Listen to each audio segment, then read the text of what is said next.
So the Tao way is acknowledge to yourself that you can make always right decisions. Whether you felt it was certainty or not, whether you felt it was the Tao way or not, you're here. Thank you.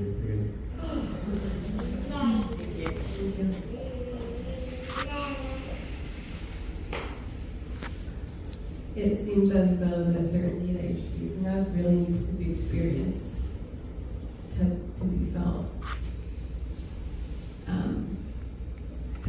to be understood.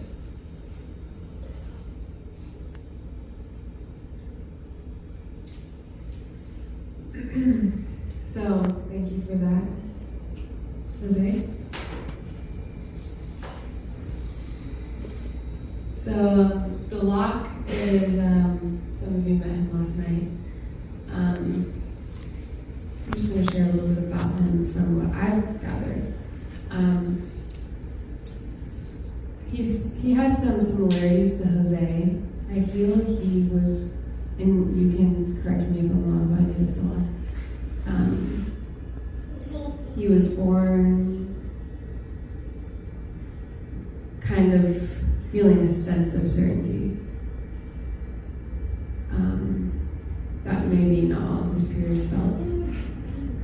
So from a young age, he felt it was very important to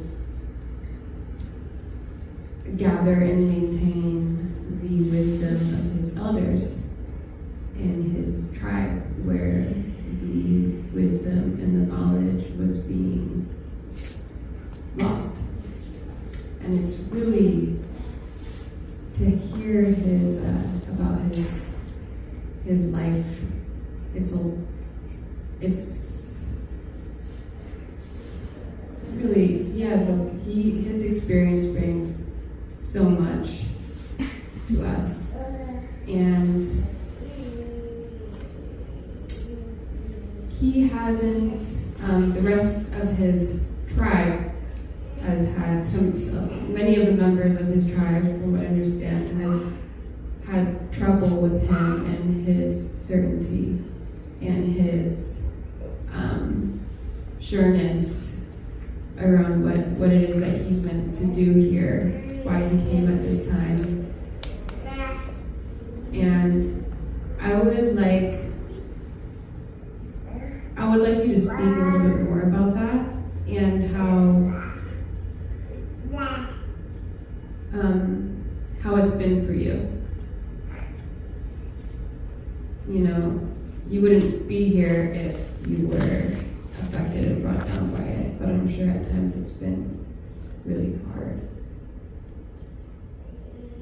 Perhaps. And I'd love for you to just elaborate more on your journey from that angle. What was the question?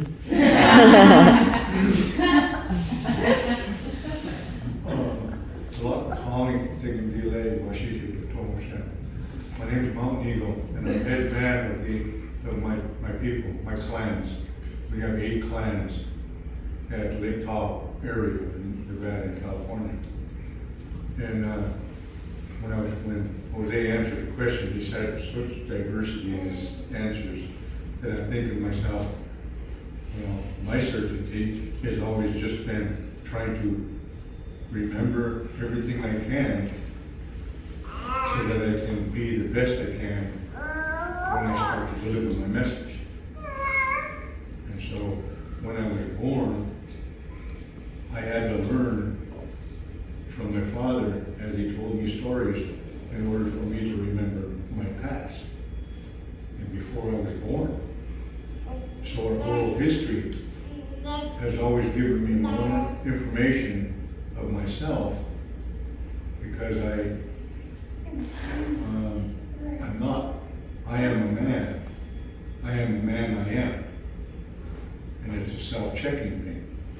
So as I continue to learn and listen and experience, it's always given me more insight to myself. And when I got to be 7 years old, I had asked my mother when I when I got tired of hearing the adults pretty much lie to me about what was happening, what was going on. I asked my mother, I said, how come there's no love in the world anymore? How come people don't talk good about each other? And she said, it's not that way anymore, son, you have to be something else. So from that point in my life, I knew I was on my own. And that everything that I knew, I had to base everything on what I know. And so my whole history has to do with listening. Not with my ears, but with my heart. And so the only people that told me the truth, that made me feel the truth, was the elders. And those of them that tried to hold information from me, I would just keep asking. And after a while, they gave in. Because I knew more than they did. Because I used 8 clans of my people. I used all the information from each one of them to check each one of them. Back and forth, back and forth. So my history of me learning my own clan's information came from my great aunt, my great great aunt. She was the one that went to boarding school. They took her out of her home at 7 years old and took her to the boarding school. And she tells me that it was 3 days that they were